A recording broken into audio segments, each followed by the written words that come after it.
Hi friends, இன்றைக்கி கார கொழுக்கட்டை எப்படி செய்யுதுன்னு பார்க்கலாம் பாருங்கள். முதல்ல ஸ்டவ் ஆன் பண்ணி கொஞ்சம் வெந்நீர் நம்ம சூடு பண்ணிக்கலாம். கொஞ்சம் வெதன்னு சூடு பண்ணி அதுக்கப்புறம் நம்ம மாவில் பிணைஞ்சிக்கலாங்க. முதல்ல தண்ணி சூடு பண்ணிக்கலாம். இது அது பாட்டுக்கு சூடு ஏறட்டும். இப்போ எப்படி நம்ம அதை ரெடி பண்ணுறது, என்னென்ன பொருள்னு பார்க்கலாம் பாருங்கள். இப்போ நம்ம கார கொழுக்கட்டைக்கு தேவையான பொருள் நான் பெரிய வெங்காயம் ஒரு வெங்காயம் எடுத்துருக்கேன்.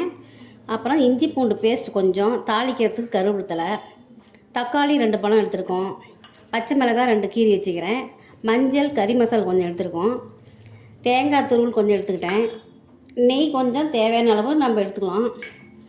அப்புறம் இந்த மாவு இந்த கப்பில் 2 கப்பு போட்டிருக்காங்க. இப்போ கார கொழுக்கட்டைக்கு மாவு இடியாப்பு மாவு தான் நான் எடுத்து வச்சுக்கிறேன் 2 கப்பு. அந்த அளவில் தேவையான உப்பு எடுத்துக்கலாம். இப்போ இதை எப்படி செய்யுதுன்னு பார்க்கலாம் பாருங்கள். இப்போ பாருங்கள், சுடுதண்ணி நம்ம கொஞ்சம் ஊற்றிக்கலாம். முன்ன மாவை கொட்டி உப்பு போட்டு கலந்துக்கலாம். இப்போ மாவு இந்த கப்பில் கொட்டிக்கிறேன். இந்த பாத்திரத்தில் கொட்டிட்டு லைட்டாக உப்பு போட்டுக்கலாம்.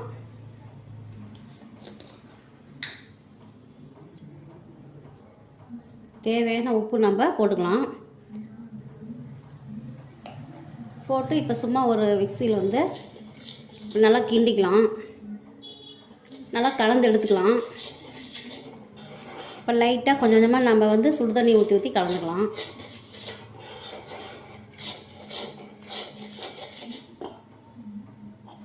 கொஞ்சம் கொஞ்சமாக ஊற்றி நம்ம கலக்கணும். அப்படியே ஊற்றிடக்கூடாது. அப்போ தான் உருண்டை நம்ம பிடிக்கிறதுக்கு நல்லா கரெக்டாக வரும்.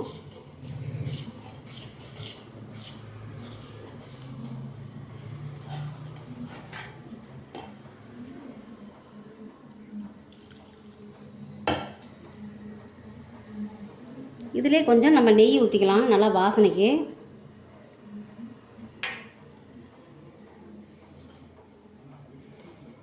நெய் இது ஒரு ஆப்ஷன் தான், நம்ம போட்டுக்கலாம், இல்லைன்னா அப்படியே கூட நம்ம செஞ்சுக்கலாம். நல்லா கலந்து விட்டு நம்ம நல்லா உருண்டை வர்ற பதத்துக்கு நம்ம விட்டுறணும். இது நல்லா தண்ணி இழுக்குங்க. இது இடியாப்பு மாவுனால தண்ணி நிறைய இழுக்கும். கொஞ்சம் கொஞ்சமாக ஊற்றியே கலந்துக்குங்க.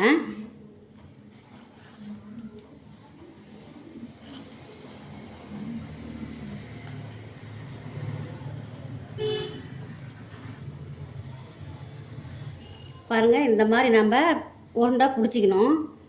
எல்லாம் நான் இப்போ சுடுதண்ணியில் உப்பு போட்டு நான் கலந்துட்டேன். கலந்து இப்போ சின்ன சின்னதாக உருண்டை பிடிச்சி நம்ம இட்லி போனியில் வேகிச்சு அதுக்கப்புறம் நம்ம தாளிக்கணுங்க.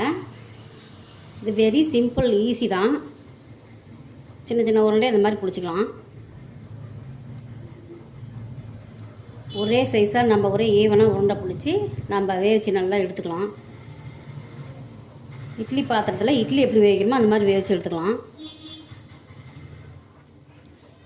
இதே மாதிரி எல்லாமே பிடிச்சி உருண்டை பிடிச்சி அதுக்கப்புறம் நம்ம வச்சுக்கலாம்.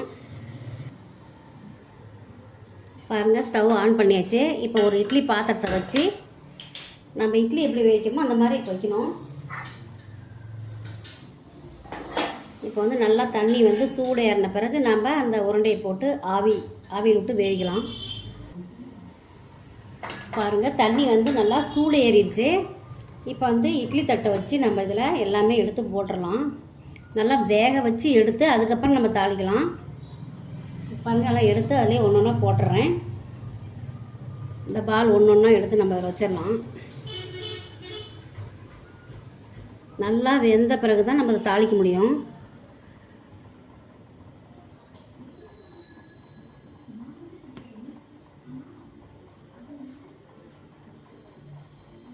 இது மாதிரி எல்லாமே இதில் போட்டு அதுக்கப்புறம் தாளிக்கலாம்.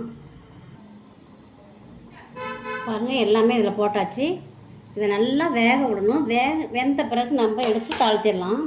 இப்போ இது இட்லி போனி மூடி வச்சிடுறேன். நல்லா வெந்த பிறகு நம்ம தாளிச்சிக்கலாம். எப்படியும் ஒரு 1/4 மணி நேரம் வேகணும். பாருங்கள், கொழுக்கட்டை நல்லா வெந்துருச்சு. இப்போ இதை எடுத்து நம்ம இப்போ தாளிச்சிடலாம். இந்த மாதிரி நம்ம இப்படி விட்டு பார்த்தோம்னா ஒட்டாதுங்க. பாருங்கதா வீட்டில். இப்போ எடுத்து நம்ம தாளிச்சிடலாம். அதை தாளிக்கிறது எப்படின்னு பார்க்கலாம் பாருங்கள். அதெல்லாம் எடுத்து கொட்டிட்டு அப்புறம் தாளிக்கலாம் பாருங்கள். இப்போ தாளிக்கிறது எப்படின்னு பார்க்கலாம். ஸ்டவ் ஆன் பண்ணி கொஞ்சம் ஆயில் சேர்த்திக்கலாம்.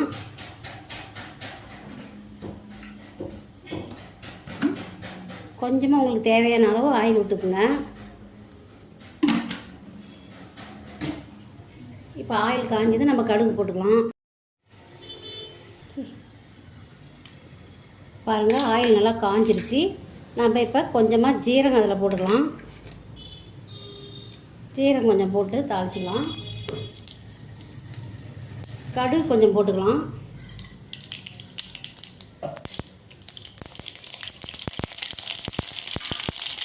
அதுக்கப்புறம் கருவேப்பிலை இலையை போட்டுக்கலாம்.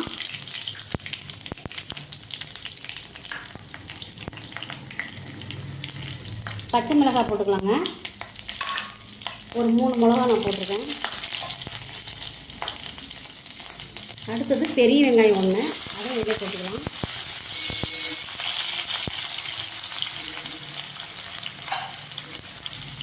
இந்த மிளகாய் வந்து நல்லா காரமாக இருக்குங்க. நீங்கள் பார்த்து உங்களுக்கு தேவையான அளவு போட்டுக்குங்க. பாருங்கள், வெங்காயம் வந்து நல்லா கண்ணாடி பதத்துக்கு வதங்கின பிறகு நம்ம தக்காளி இதில் சேர்த்திக்கலாம். 2 தக்காளி எடுத்துருக்கேன். நல்லா தக்காளி நல்லா வேகணும்.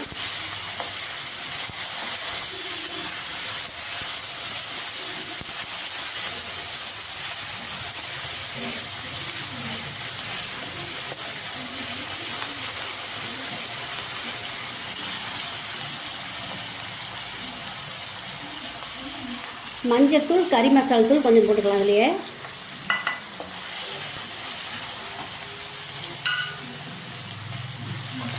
பாருங்கள், தக்காளி நல்லா வந்து வதங்கணும். இதில் இஞ்சி பூண்டு பேஸ்ட்டு கொஞ்சம் நம்ம போட்டுக்கலாம்.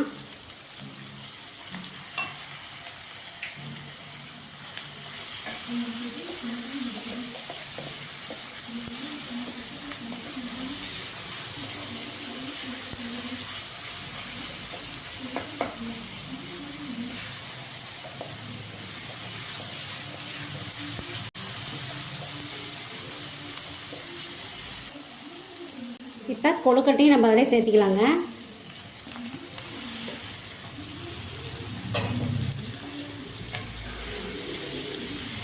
நல்லா கிளறி விட்டுருக்குங்க.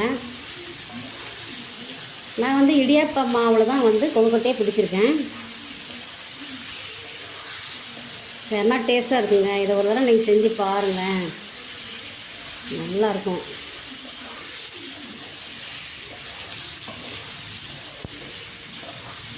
ஏன்னா நம்ம வந்து மாவுலேயே உப்பு போட்டோம். இப்போ உப்பு போட தேவையில்லை. தேங்காய் மட்டும் இதில் நம்ம போட்டோம்னா ரெடி ஆயிடுச்சு கார கொழுக்கட்டை.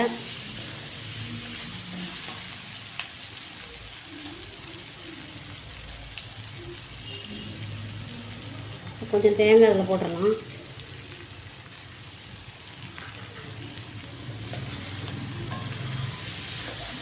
பாருங்கள், எவ்வளோ கலர்ஃபுல்லாக இருக்குது பாருங்கள்.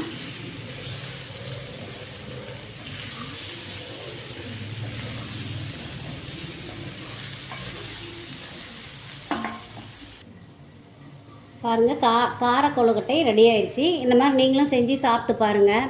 இது உங்களுக்கு பிடிக்கும். இதை மாதிரி நீங்கள் ஒரு தடவை ட்ரை பண்ணுங்கள். வந்து லைக் பண்ணுங்கள், ஷேர் பண்ணுங்கள், சப்ஸ்கிரைபர் பண்ணுங்கள். தேங்க்யூ.